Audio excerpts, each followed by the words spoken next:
दी जाएगी। लेडीज उधार, जेंट्स उधार।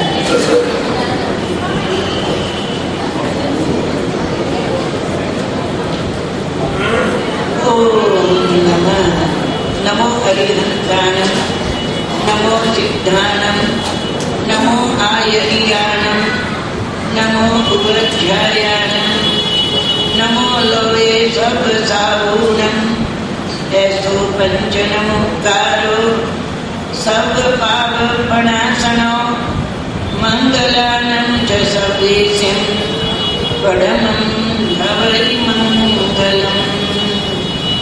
ओंकार बिंदु संयुक्तम नित्यं ध्यायन्ति योगिनः कामदं मोक्षदं चैव। ओंकाराय नमो। श्रद्धेया प्रवरां धन्यां श्रद्धामूर्तिं सुबोधिनीं व्याख्यान भारतीं वंदे विचक्षण श्रियां। अनंत उपकारी देवादिदेव परम पिता परमात्मा भगवान महावीर प्रभु के चरणों में नमस्कार। सच्चारित्र आत्माओं के चरणों में नमस्कार। भाग्यशालियों, बड़ी प्रसन्नता है नागपुर श्री संघ को देखकर मन आनंद की अनुभूति कर रहा है। कितने श्रद्धालु लोग हैं और कितने प्रेम युक्त लोग हैं। पिछले 8 दिन से मेरा पूरा अनुभव हो रहा है। सब लोगों का धर्म प्रेम, सेवा भावना, इसके लिए मैं बहुत बहुत धन्यवाद दे रही हूँ। विशेषकर बाहर से पधारने वाले सभी महानुभाव धर्म प्रेमी बंधु बहने, आप सबको मैं तहे दिल से धन्यवाद दे रही हूँ।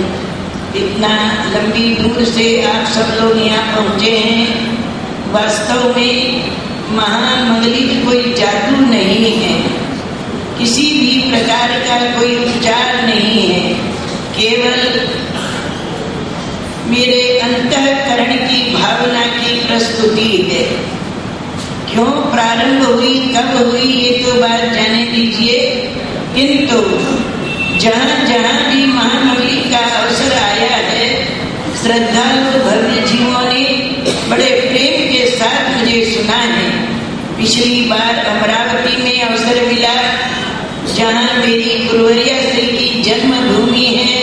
ऐसी पावन पवित्र भूमि में जाने का अवसर मिला। ये महामंगलिक मेरी गुरुवरिया श्री की महान कृपा का सुफल है। जब जब भी कोई काम पड़ता है, उन्हीं के नाम को लेकर के सारे काम करते हैं, तो सारे ही काम सफलता की ओर आगे बढ़ते हैं। श्रद्धा फलती थी सर्वत्र। जहाँ श्रद्धा है वो फलीभूत अवश्य होगी। चाहे एक सामान्य व्यक्ति है, और यदि हमारी उसके प्रति श्रद्धा भावना है, उसके गुणों के प्रति, तो अवश्य वो फलीभूत होगी। क्योंकि मन का प्रभाव मन पर पड़ता है। याद रखिएगा भाग्यशालियों, आपके मन में यदि सद्भावना है तो दूसरा व्यक्ति असत भावना को लेकर भी आ रहा है, मगर आपके परमाणुओं से उसके भाव बदल जाएंगे। और यदि आपके मन में दुर्भावना है तो वो सद्भावना लेकर के आने वाला भी दुर्भावना में परिवर्तित हो जाएगा।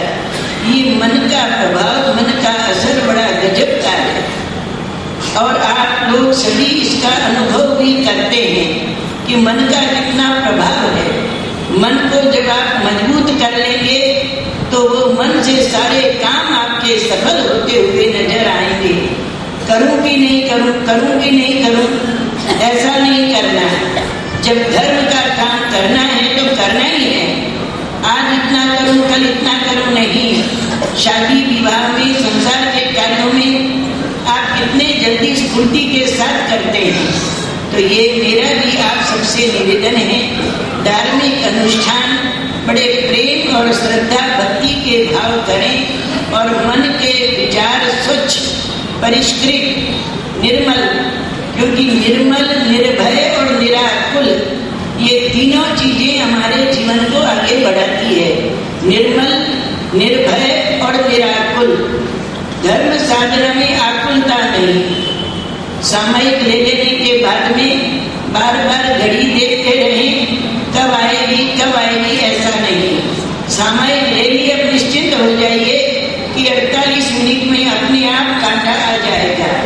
तो ये सामयिक का स्वरूप आप लोग सभी समझते हैं, क्योंकि यहाँ नागपुर में तो धर्म का भी अच्छा प्रभाव है।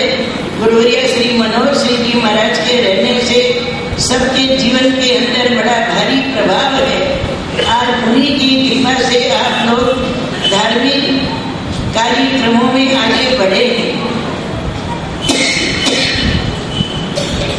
मन के प्रभाव के विषय में मैं एक छोटा सा दृष्टांत आपके सामने रख रही हूँ।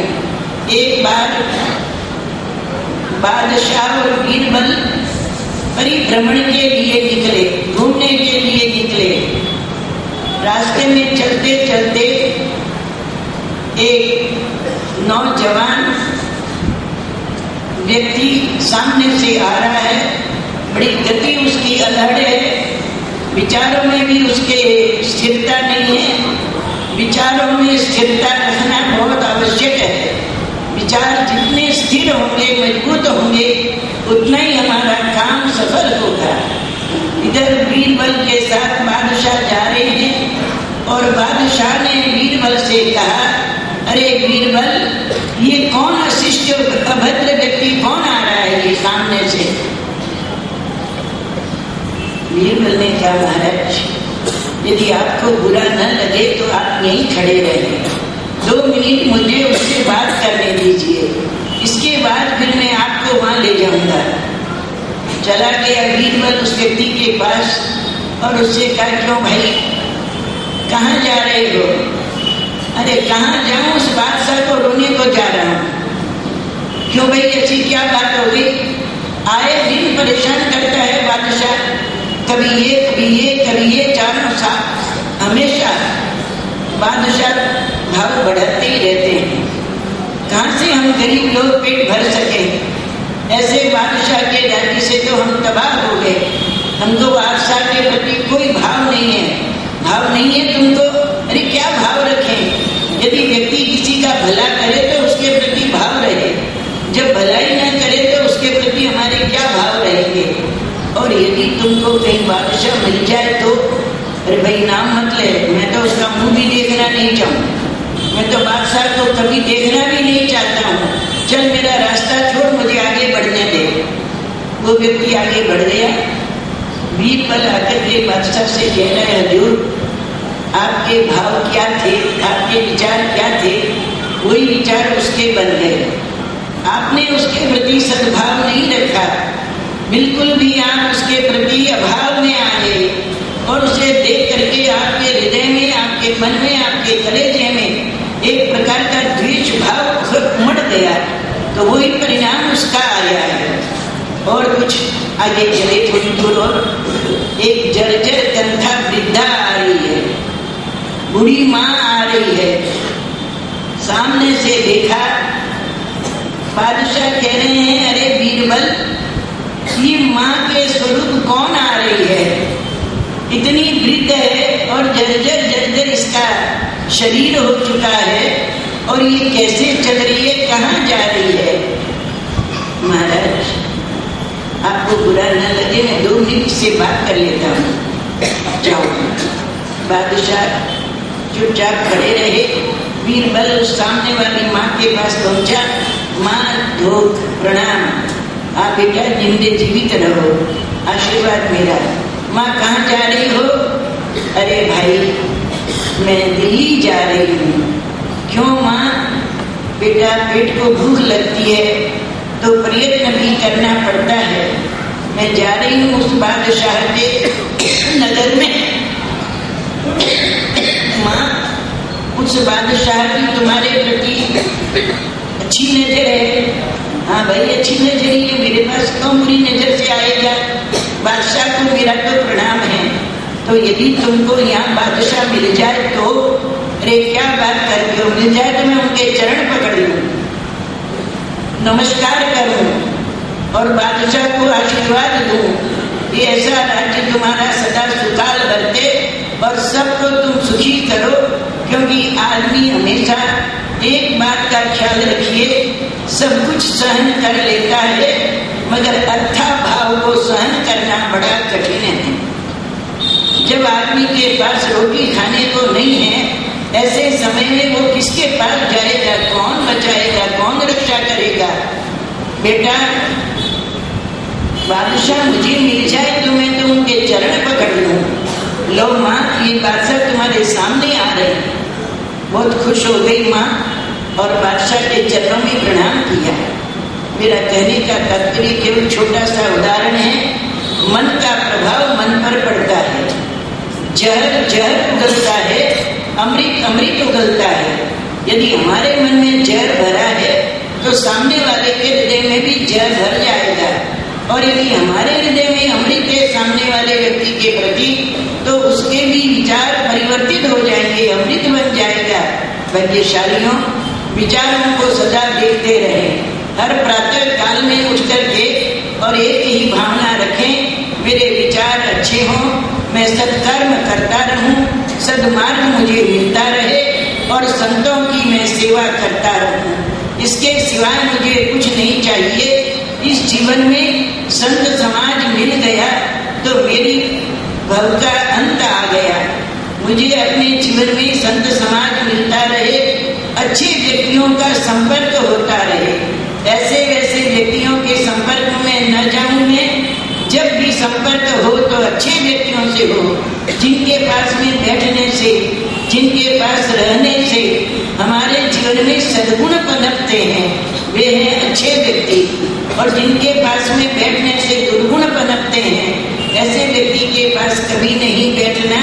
तो भाग्यशालियों, इस दृष्टांत के माध्यम से हम अपने जीवन में ये नोट करेंगे, जीवन में ये धारण करेंगे कि हमारे विचारों को परिष्कृत रखेंगे, कभी विचारों को दूषित नहीं होने देंगे। हर व्यक्ति के प्रति, सब प्राणी मात्र के प्रति हमारे जीवन में सद्भाव उमड़ जाए।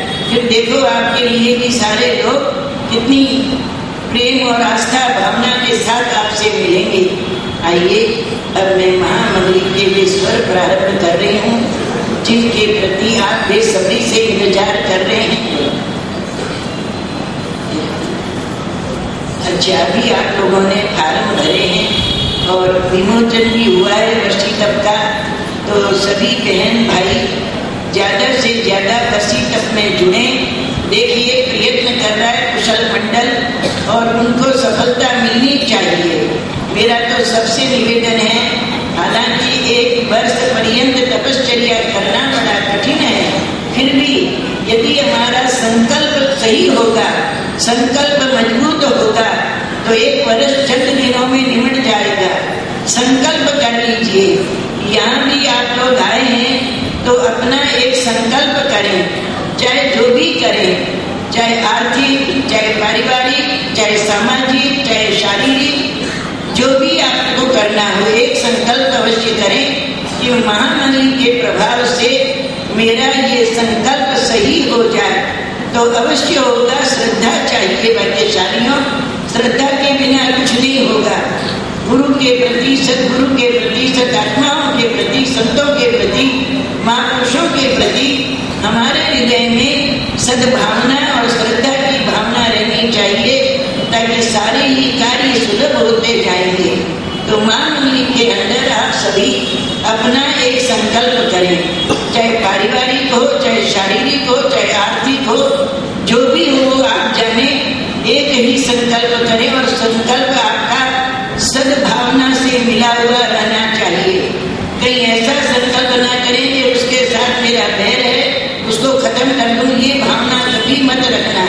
सद्भावना लेकर के भाग्यशाली मुझे तो लगता है यहाँ तो सभी सद्भावना वाले विद्यमान हैं। मैं किस किस के लिए हूँ, मुझे तो एक एक का चेहरा देख करके और हृदय में प्रसन्नता है कि सभी धर्म के अनुरागी है, सभी धर्म के प्रेमी हैं। बहने भी, आप भी आज हम यहाँ आए, मुझे तो आश्चर्य हुआ कि देखो न तो आपका हमारा कोई शारीरिक संबंध है, न कहीं से भी कहीं तक का कोई संबंध है, फिर भी आज जब से हम लोग आए हैं सबकी सेवा भावना, सबका प्रेम देख करके मैं प्रसन्नता का अनुभव कर रही हूँ। ये नागपुर की विशेषता है जहाँ सबके भीतर धर्म प्रेम भरा हुआ है। वैसे छत्तीसगढ़ के अंदर सुना है कि धर्म की भावना बहुत ज्यादा है हर गांव में। हमारा पहली बार आना हो रहा है।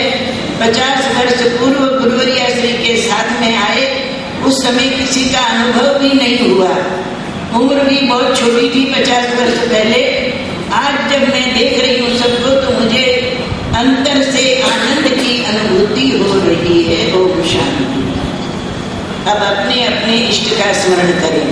नवकार मंत्र वाले नवकार मंत्र का करें, पार्श्वनाथ वाले पार्श्वनाथ, शांतिनाथ वाले शांतिनाथ। जिसका जो इष्ट हो एक ही इष्ट का स्मरण करें और एक ही संकल्प करें। हाँ, चाहे जो भी हो, मैं सबका बता रही हूँ। जैसे कोई वैष्णव, हमारे यहाँ पर वैष्णव संप्रदाय के ज्यादा आते हैं, ठीक टाटा नगर से आते हैं और रामगंज मंडी से आते हैं विष्णु कुमार जी। ये सब अजैन होते हुए भी इनके भीतर ये भावना है कि हमको महाराज की मंगली तो सुनना ही। इस बहाने रोज आज कम से कम हमारे सुबोध जी कोठारी को तो 78वीं मंगली है, 77वीं या 78वीं लगातार आ रहे हैं, एक मंगली भी मिस नहीं हुए। तो ऐसे ऐसे रामगंज मंडी वाले भी आ रहे हैं। टाटा नगर से हमारे अग्रवाल भाई 5-7 जने प्रति माह आते हैं। कहाँ टाटा नगर और कहाँ हम। अब तो नजदीक जा रहे हैं टाटा नगर के, पर वैसे तो बहुत दूर से आ रहे थे। तो आप लोग सभी अपने इष्ट का स्मरण करें। ओम नमः हरिहंताणम, ओम नमः श्री वासुदेवाय, ओम नमः श्री हरि, ओम भूर्भुवः स्वः तत्सवितुर्वरेण्यं भर्गोर्देवस्य धीमहि धियो यो न प्रचोदयात्। ये गायत्री मंत्र है। अब आपके सामने नवकार मंत्र की धुन आएगी। 3 नवकार मंत्र सबको गिनना है, हर व्यक्ति को, हर प्राणी को, जितने भी यहाँ विद्यमान हैं वे सभी नवकार मंत्र अवश्य गिनेंगे। नमो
ओम स्वाहा हा स्वाहा ओम क्षी क्षी ओम स्वाहा हा स्वाहा ओम क्षी। अब ज्ञान मुद्रा, सभी ज्ञान मुद्रा में विराजमान हो जाइए। अपना आसन से ही कर लीजिए। पद्मासन से बैठ सकते हैं, सुखासन से बैठ सकते हैं, वीरासन से बैठ सकते हैं। जिसको जो आसन सुटेबल हो वो अपना आसन बराबर करें और जिह्वा के अग्रभाग को तालु से लगा लें। बड़ा आनंद आएगा। माँ मुरली श्रवण करने से आपके घर घर में, आपके परिवार में, आपके हृदय में, आपके तन में, आपके मन में शांति का संचार होगा। ओम शांति। ज्ञान मुद्रा। हमने सबसे पहले पंच परमेष्ठी आत्मरक्षा, शरीर की रक्षा भी करना है और हमारी आत्मा की रक्षा भी करना है। आत्मा में क्रोध कषायमान मात्रा कम होती जाए, इसके लिए आप उसका भी ध्यान से श्रवण करेंगे। ओम परमेष्ठी नमस्कारम।